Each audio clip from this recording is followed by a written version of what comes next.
Everyone, welcome back to the Digital Dialogue. Before we get into the topic of our conversation today, we would like to quickly remind you to watch this on your phone, hold it up vertically, and fully expand the screen to be as present in this conversation as we possibly can, because that is the point of this channel and of this project. We are here to have a conversation, to stay connected with each other. And yeah, that actually brings us to the topic that we are going to be talking about today, which is staying connected. This is a conversation not just between me and Jean-Michel. Hi, Jean-Michel. It's a conversation for all of us here, and we want everyone to feel included and have a say in this. So feel free to join the discussion in the comments down below. Absolutely. And sorry to interject, Susie. So we live in a digital world, but we have physical needs. And as Susie was mentioning, we are having a conversation. So what better topic than talking about conversations, especially during this time? So really, we want to figure out, how do we foster a belonging in a world where everything is at our fingertips? It's almost, if you have friends or you yourself live in a city, sometimes you'll hear this expression where I'm surrounded by people, but I've never felt so alone. And so, Susie, in light of that and staying connected and conversation, why is this important to you? So I would like to start off by mentioning that Jean-Michel and I are in a very kind of, in terms of portrayal, we're in a good situation to be discussing this topic because both of us living in London live far away from our families. And obviously, in terms of staying connected, one of the biggest priorities is staying connected with your families. For me, it's also important to have wholesome communication with them because people like my parents don't use social media and don't feel like the communication between us stays at the level of good quality if we are only using text and quickly sending each other memes or whatever else it is that people do. I'm not saying that's the case for everyone. Your family, Susie? Yeah. Nice. Sorry? That's awesome. I'm at GIFs right now. I haven't yet upgraded the communication style to memes.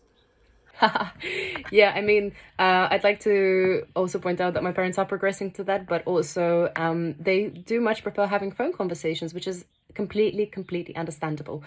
So yeah, as it is for me, I actually FaceTime with my family, sometimes several times a day, and it's been as sad as it is to be in the pandemic and in isolation in terms of the fact that I can't fly and see them, which is something I talked about in our first digital dialogue, link in the description below.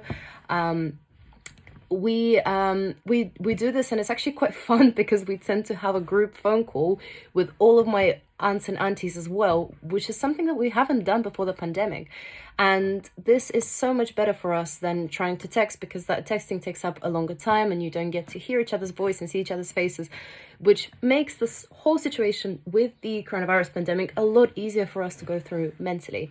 And something that we also started doing, which is fantastic, which we have been doing before the pandemic, but now we're doing on a bigger scale and it makes life much more interesting. We set common interests for each other. So sometimes we will decide that we will all read some kind of a book, and then in a few days we will come back and discuss it. Sometimes we agree to watch a film and we come back and discuss it as well. And yeah, that just kind of takes the discussion into a whole new dimension, and it's so interesting, and it really increases the quality of our communication. I don't know if that's something that works for everyone. I really recommend trying that dynamic in a family relationship. And yeah, I honestly really enjoy it this way. Same goes for my friends. We kind of do house party stuff, and we suggest films and TV shows for each other to watch, or even setting goals for each other. So me and Jean-Michel, actually, we check in with each other, and Jean-Michel often makes sure that I have achieved the goal that I've set myself from the previous day. And yeah, I just think that it's an incredible way to stay connected. Jean-Michel, can you also share some of the ways in which you like to deepen the level of your communication with other people? Yeah, absolutely. Just want to touch on one thing with respect to the voice calls. I know we live in an era where that is very taboo. However, having said that, I have utilized this to great effect both now and before, and that is voice notes. It's like having a phone call without any of the commitment. It's fantastic. If you don't feel like texting, but you still want to have that dynamic of a conversation, throw your friends or family a voice note, particularly family. Yeah, it's amazing, particularly with family. You throw a voice note, they feel connected, they feel like it's a conversation, but both of you get to have that conversation on your own time. It's incredible. In terms of staying connected, well, as is no surprise to anyone that's been joining our video calls thus far, I love structure. I feel structure is freedom. It is a maxim by which I live. And some people may find this a little contentious, fair. Planning to me does not necessarily constitute a lack of authenticity. What do I mean by that? Is planning to stay in touch with individuals, planning whom you're going to contact and when, does not take away from the authenticity of that interaction. Especially now when our networks have multiple layers, close friends,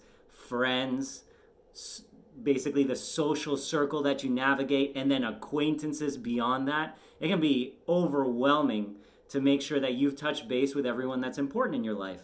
And so a little planning goes a long way. In my case, I have groups of individuals based on how I know people, for example, whether it's from the dancing scene or whether from places I lived in the past. And I just make sure that I'm cycling through those at some regular cadence so that I don't forget to stay in touch with people. And usually during normal times, that isn't necessary because life, for the most part, will ensure that those interactions manifest themselves naturally. Not so when we're trapped behind these four walls. Now, having said that, you don't have to do that, but here are some tips in terms of those interactions, however you wish to go about them. Susie, let me know what you think about this. And essentially, it's small but frequent beats big and showy. And that's as true for goals as it is for staying in touch with people. It's not as impactful if you only talk to a person once a year on their birthday and send them this incredible message or bring them a cake. I mean, it's a beautiful gesture. But they're going to remember you for the small but frequent interactions, the good mornings. Hey, just checking up on you. How you feeling? I know you were talking about your mom. How's she doing? I know you were trying to work out. How's that coming along? Hey, you said you were sick. You feeling better? I mean, these are small interactions. But with consistency, they make a massive difference. And interestingly enough, the more you do this, the more you feel connected to others. Never mind how much they feel connected to you. Because it doesn't take a rocket scientist, to use a cliche, to realize that people like to be acknowledged. And when you make those small interactions, you are acknowledging others. And they love that. Tied to that is ask open-ended questions. And don't focus on yourself. This takes work. It's something that I have to focus on. Perhaps it comes natural to you. What's that? Second that. Yeah. It's like ask open-ended questions and don't focus on self. So say, how's your day going? I mean, it can be as simple as that. Or if someone's telling you about something going on at work, instead of saying, oh, or in school, don't say, yeah, I know someone like that. I have that exact same situation. Just make it another open-ended question. It's like, what is it about that interaction that you find so frustrating? You may know, you may relate to it, but giving that open-ended question and maintaining the focus, at least for some portion of the conversation on the other person, makes them feel listened to. And that's important. And you'll find when you do that, people subconsciously pick up on it, and they will then, at some moment, turn the conversation and say, okay, cool, but how about you? Like, have you faced something? And then when you actually share your opinion, it carries weight because it was solicited. It wasn't imposed. Last thing I'll say about staying connected is turn off your mind and formulate a response after someone has said something. This is something we all do, and it's a good practice in life and especially now when we're digital. When you hear someone talking, when they're sharing ideas, when they're sharing experience, maybe they just need someone just lending a ear, or you're having a casual conversation, doesn't matter. Make sure that you turn off your thoughts and you don't start formulating a response as they're talking. Absorb what they have to say. Then if you need to, take a moment, process it, and then come with your response once you've processed it. Not only will it ensure that you're actually hearing and listening what they have to say, but even those pauses can add a sense of gravitas, if you will. Because it really conveys it actually conveys physically, but it actually also, in fact, conveys that you are paying attention. And that's super important in these times when we're trying to stay connected. When everything is digital, we're all interconnected, but we're lacking the physical presence. I don't know I hope you found those tips, Susie, relatable or practical. To say that these tips are relatable is an understatement. I feel like these are extremely valuable, not just in the times of when we're all communicating digitally, but also in life. And yeah, thank you, Jean-Michel. That was incredibly important in my opinion. And if I may just kind of pivot from there, something that really helps bring those tips to life is being more aware of your presence on social media.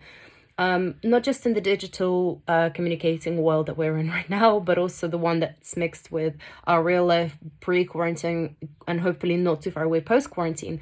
It's important to remember to be in control of your social media and not let it control you and your time.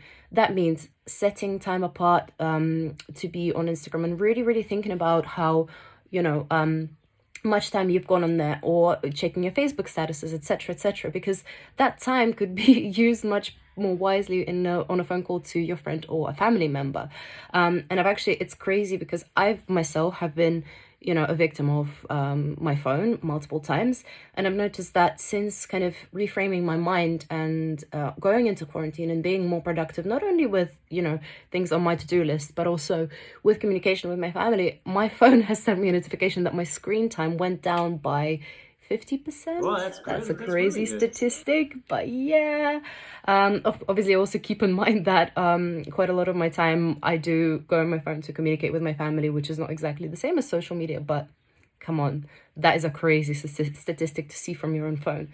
And yeah, it's just important to not get sucked into the smaller insignificant processes when you are on social media.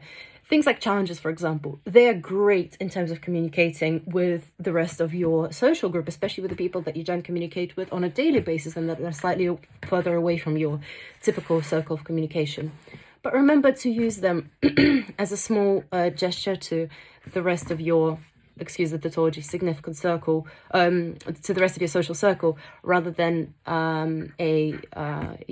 something to have your focus on for the majority of your time while you're in quarantine. Absolutely. I mean, that is such a good point. I would say social media is a tool, and we often, in the process of what we want to do, we want to create art, but don't confuse the tool for the art. Make sure that it is supplementing what you want to do. It is not becoming what you do. But I'll leave it at that. I feel like that's a topic for another time. That's a wrap. I hope you found this conversation helpful and informative. Susie, tell them a little bit about what we've done in the past. Yeah, so basically, if, we of course would love to make another video on, for example, social media. So let us know in the comments down below. But if you want to see how else we use up our time in quarantine, check out our previous video, which will also be linked in the comments down below, in the description down below. And yeah, hopefully that will be something relatable or helpful for you. Familia, as always, we appreciate you. This is a conversation. If you haven't caught on, make sure you're watching it on your mobile phone vertically, make it full screen, and you are right here with us at the table. Put your comments below. Let us know what you want to see. We got an interesting one coming up for you with a great interview. We will chat soon. Digital Dialogue, signing out. Stay healthy. Bye, guys. Bye.